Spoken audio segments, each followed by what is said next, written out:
I always would have been like, what if I just kept trying? You always have to just like keep trying and just make sure that you keep your eye on the prize, because the prize is great. And like, listen, the struggles are super real, but so are the wins. And the feeling that you get as an entrepreneur when you have created something from nothing and something, you get one of those wins, it's like, oh my God, you feel like you're like King Kong. It's the most amazing thing ever. Sylvia and me. Sylvia and me. Sylvia. Hi, I'm Sylvia Beckerman, host of the podcast series Sylvia and Me, conversations with extraordinary, inspiring women. Hi, my name is Jackie Botelho. I'm the owner of Above and Beyond VIP Concierge for a hospitality and event agency, and this is Sylvia and Me. Jackie, thank you so much for being here. I'm so glad to welcome you again because you were one of our first guests back almost 2 years ago in 2019 at the very beginning of this journey of podcasting. I wanted to go into a little bit of how you got to where you are. And what I mean is, I know that you're from Connecticut, where I am right now, and you took it upon yourself to actually move out to San Diego by yourself because it was something you wanted to try. And that takes a lot of courage and gumption as a young woman to just say, okay, I need to try something different. I want to get out of this security and try if I can succeed on my own. So I know you did. And you did something amazing in San Diego, I mean. Can you tell us what that journey was in San Diego? Yeah. So, like you said, I mean, talk about a comfort zone. I had it pretty much made in Connecticut. I'm right near New York City. I had a huge network there. I had a huge network in Connecticut. I had, a big family and friends, and it was really amazing. My job was really fun, and I was doing really, really well with my sales job. But yeah, I always felt like there was something more out there for me, and I didn't really know how I would be able to reach it if I stayed in the same stayed with the same momentum that I was going to. I wanted to really reach my potential, and I knew I had to do something bold. I don't know what it was about San Diego. It's kind of crazy when, your gut just like tells you to do something that's like completely ridiculous, and then you do it and it works out. Makes you really learn how to trust yourself. And yeah, I moved there with no job and no friends at 27. And because I didn't have any hospitality experience, but I did have sales experience, and all I did was cold call all day. I just basically put together a little kind of like a brag book sort of thing, a nice resume folder with my resume on one side, some recommendation letters from my boss and also from some of my clients on another. And I just cold called myself at a bunch of hotels, and I ended up getting the head concierge position at this beautiful hotel at the beach. And, when I got there, it was our first day. I'm like, all right, so what do I do on my first day? And they're just like, oh, tend to the guests. And I'm like, okay, well, I'm from the East Coast and we put programs in place. So I put together this great program that I pioneered, and it helped us go from number 11 to number 3 on TripAdvisor in less than 4 months. And the guests were just like wowed by it. Okay. And so you not only succeeded in being able to get yourself into an industry that you had never been in before, and you did what a lot of people don't realize, and that is we all have certain skills, but they're not necessarily specific, all specific to one industry, one career. And you were able to take that and branch out into something that you wanted to try, which you actually succeeded quite well at. As you said, you brought this little boutique hotel from number 1 to number 11. Then you did something that a lot of people, again, wouldn't have the courage to do. And that is you decided you wanted to try and dip your toe into New York City using some of the skill set that you had acquired and the program you did. And you were able to transfer that and transform something called Above and Beyond Concierge. Yeah. How did you even go about, I mean, you're a woman on your own, you have this entrepreneurial skill set that maybe you didn't even realize you had. You left the comfort of out west where you were doing well. Uh, why New York? Growing up in Fairfield County, Connecticut, I was in the city all the time and I had a Okay. really solid network there. But you know, the turnover rate is crazy in New York. You know, it's a transplant city. And so when I moved back and I just want to be clear, like San Diego was amazing, but it was never supposed to, I was never putting my roots down or anything like that. I really like knew that the East Coast is where I was gonna, you know, like grow up, but I just really wanted to tip my feet in, like you said, tip my feet into somewhere that was completely outside of my comfort zone just to see what I could do out there. And because I was getting so many great reviews for the hotel, and the hotel was getting such great reviews, everybody was saying they went above and beyond, above and beyond. So that's why I named the company Above and Beyond VIP Concierge. I never thought that it was going to be my company one day. It was supposed to just be kind of like a side project while I was, you know, getting back into sales. But you should never chase the dollar, you chase the dream. I chased the dollar. I moved back to the East Coast. I got back into sales, and you know, I just wasn't very happy in the positions that I got. I do love sales, but you know, this woman asked me one day, she was like, you know, if money wasn't an issue, what would you do? And she's like, I'm sure you've asked yourself that question a million times, but I didn't. So I was like, oh, well, I would do what I did in San Diego. And that's actually the day that I started my LLC. I remember literally Googling how to start an LLC as soon as I left. Honestly, signed up with the first company I saw, and I was like, I need an LLC for Above and Beyond VIP Concierge. And that's how it started. Taking what I learned in my sales life and kind of marrying that with what I did at the hotel. You know, I guess the coolest thing about my journey is that I was able to channel, I kind of went off the beaten path, like the, you know, the designated path. And I just kind of really followed like what I'm good at. Like I'm very hospitable. I go out of my way to make sure that everybody feels so appreciated and so just happy when they're around me. And, you know, that energy that I'm able to provide is actually, you know, I'm lucky to have a staff who also has that energy, and the company is now, you know, radiating that kind of energy, and people who book through us, they truly feel like they are a part of our family because we treat them like they are. So Well, that's how we okay. brought all that together. I want to interrupt you for a second and go back just a little bit. When we first talked almost 2 years ago or a year and a half ago, you were just starting out. You were getting a number of clients, and then the pandemic hit. And one of the things that you did, your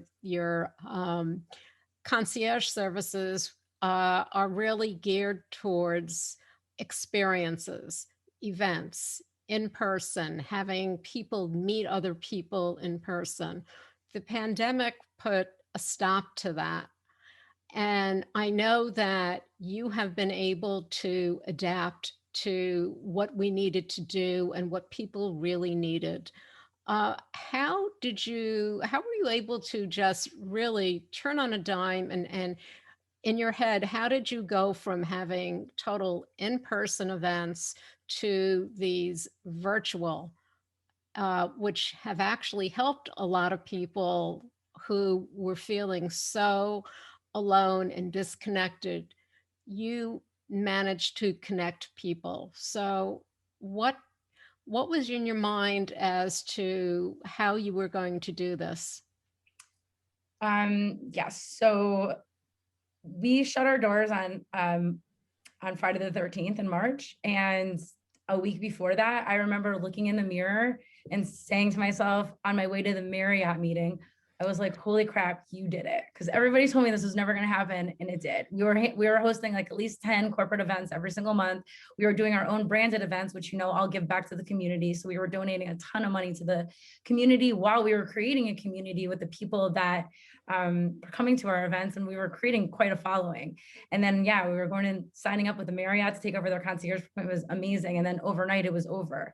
And then I got COVID, which was really scary because in the beginning, you know, all you were seeing on the news is how many people were dying from it. And you your doctor says like, okay, you have COVID, do not leave the house unless you can't breathe. And it was so scary. But then finally, when I got over COVID, I was like, you know what? I've worked way too hard to let this stop me. So I kind of went back to square one. I mean, the way we started doing events was because I started having game nights and dinners at my house. So I started doing game nights virtually. And then we started hosting corporate events virtually. And, it's kind of funny as an event planner because, yeah, of course, you're not able to create the same experience for the guests virtually as you are regularly. But as an event planner, it was kind of a dream. I mean, like, I did not have to be in heels for 10 hours at a time, which was amazing.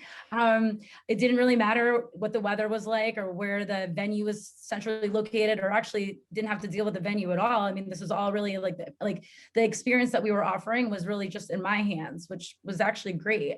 And we did do a lot of events that were just fun, but we ended up donating 100% of the proceeds to, I mean, at that time, people were making masks like out of sewing machines in their houses. So we were donating a lot to different organizations that were helping with PPE.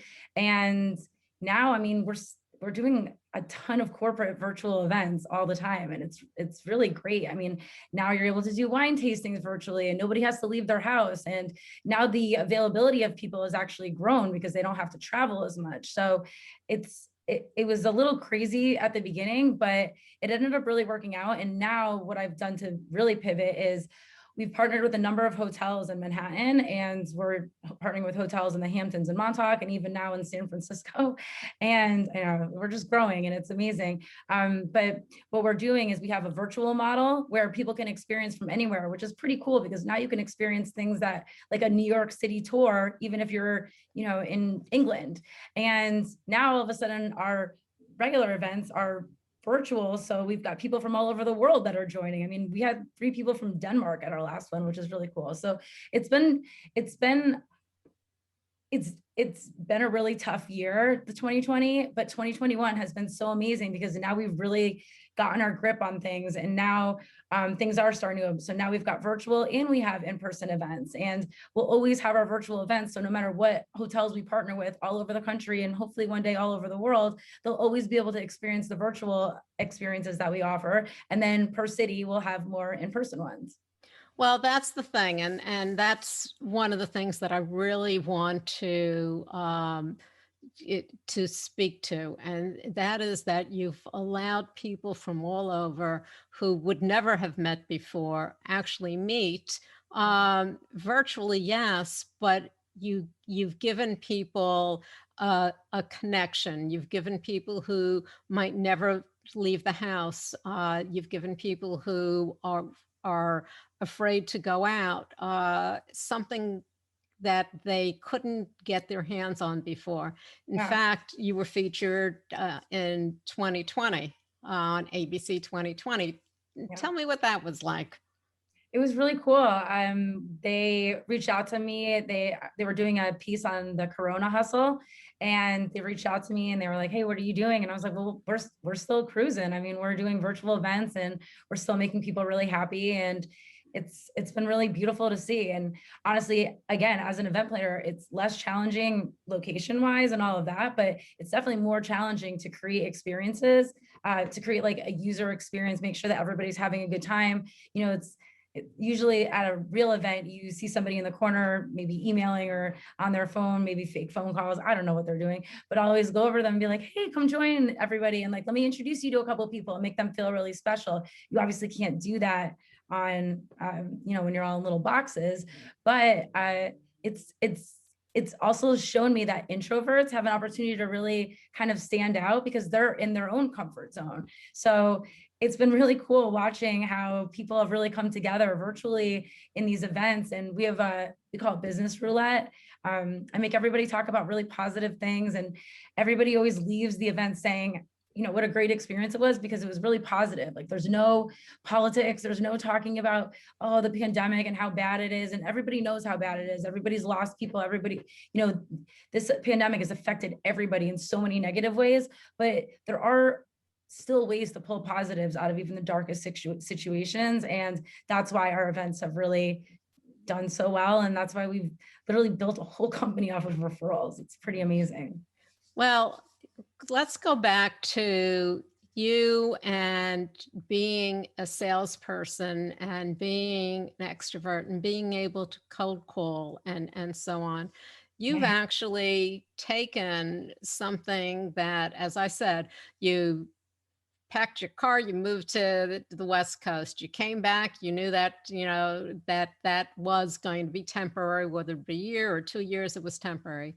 You came back. Yes, you'd been in New York before, but as you said, New York is very transient. You moved to Manhattan, which is a big difference from being in Connecticut, moving to Manhattan and starting a business. So in the time that you started to now, what do you see as growth within yourself? Well, like you said, it was transient and my whole network changed. So actually going all the way back, I really cold called a lot of places to get new partners in New York City. So I would just like go to a restaurant and I would ask to speak to the manager. I would tell them what I'm doing, or I'd even just walk by a place and say, hey, I like this place, and start working with them that way. And just being able to build the network in New York City, a new network in New York City. And now we obviously have to do it all over again because most of our restaurants have closed. But yeah, building the network is been a really big part of this whole thing. And you've pushed forward, even though, as you said, there were naysayers at the very beginning. So You knew that this was something that you wanted to do, and you know that this is something that every single day it's not only building you up, but look at all the other people that you are building up, who, as introverts who never would have come out, who are now meeting people that they would never have met before. How did you even break into? You said you cold called. You have a contract. One of your biggest clients is the Marriott. How did you even manage that?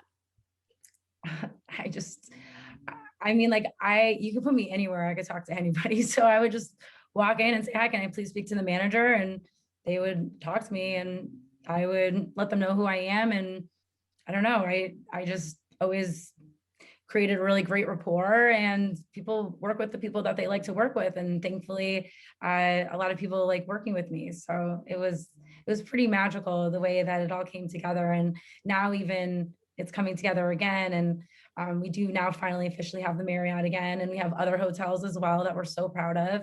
And just, if you back to like what you said about, creating this experience, like if you see the reviews on our Google, people really are just feeling so special by what we're providing. And it's all those naysayers, like I'm still getting them. They're still like, oh, this isn't a good model, but then we still have so many people who do think it's a great model. And I can't tell you how many calls I'm on in a day where people will be like, oh, I really love what you're doing. Like, that's a really great idea. I just need one of those to kind of take away all those 10 people who are like, oh, it's not a good idea. Because that's right. And you believe in yourself. Believe in yourself is big. Yeah. So since the day that I started, since the day I left that lunch and I started the LLC, that was the day that I felt my purpose. Like I found my purpose. I felt it with every single bone in my body. And, the naysayers, they're not necessarily like being mean about it. They're like, you're so talented. Like, why don't you just do this for our company? You don't have to, have your own company and do all this stuff on your own. You're so talented. Just do it for somebody else. And I'm like, yeah, I will if this doesn't work, but why wouldn't it work? I mean, like it's working. Like I did a podcast interview a few months ago, and the interviewer said, I know there's always thresholds. So if it doesn't work out by this time, then you have to walk away. And I was like, actually, no, because I had thresholds. Like when I was down to 20 grand, because I built this company out of my savings. So I was like, when I was down to 20 grand, that's when I need to go get a job. And then I was down to 20 grand, but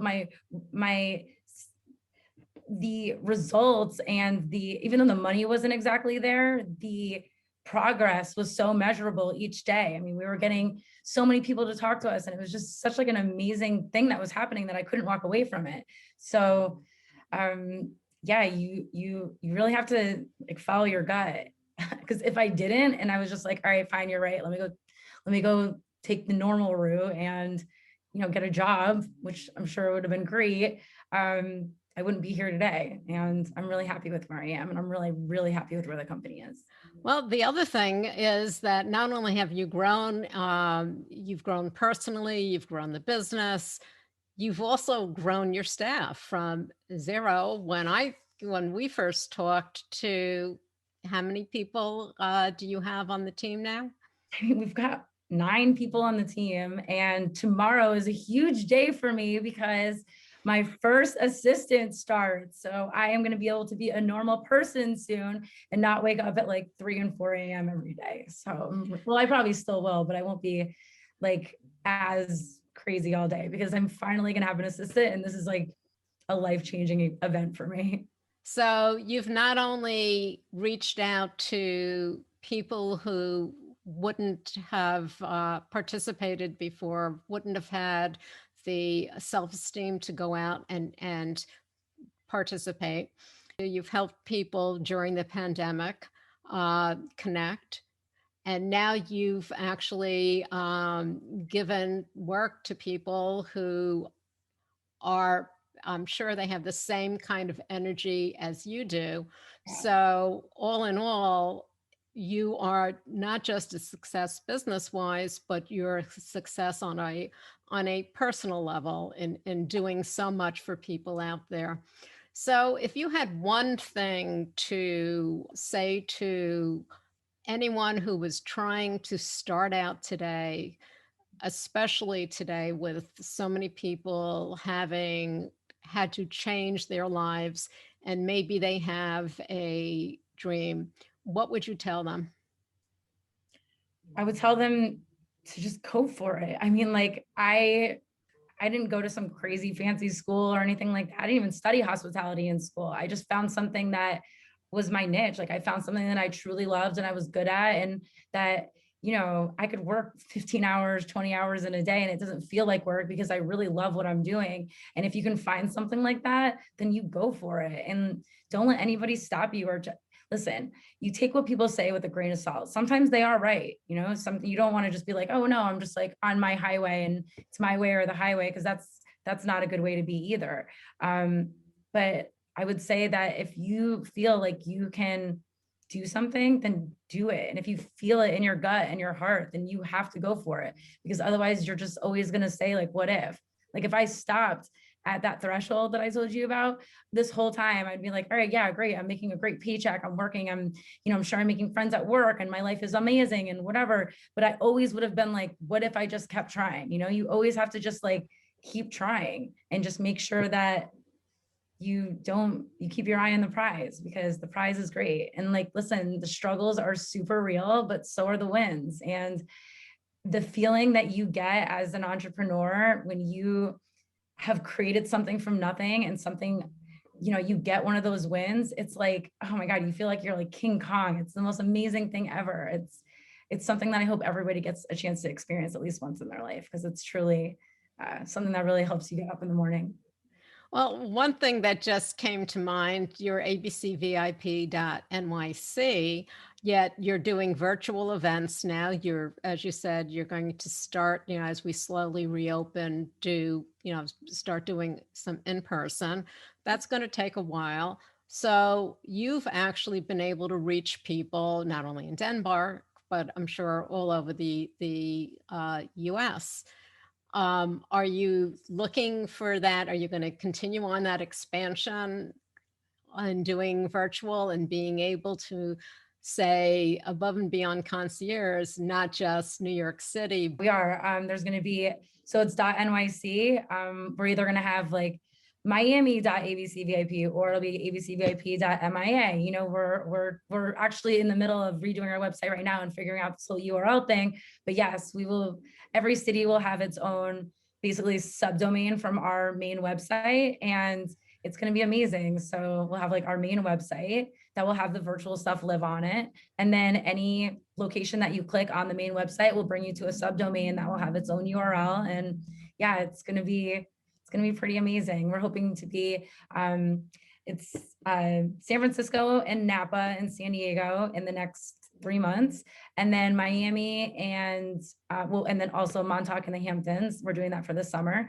And then we'll be in Miami, Fort Lauderdale area, and also Austin and Chicago, because we already have the networks there. So I'm hoping to be there in all those places by 2023, and just can't tell you how excited I am to be able to bring this experience to every city, because they need it. I mean, it's so hard to navigate any city, and we're not only navigating it, but we're allowing people to feel like VIPs.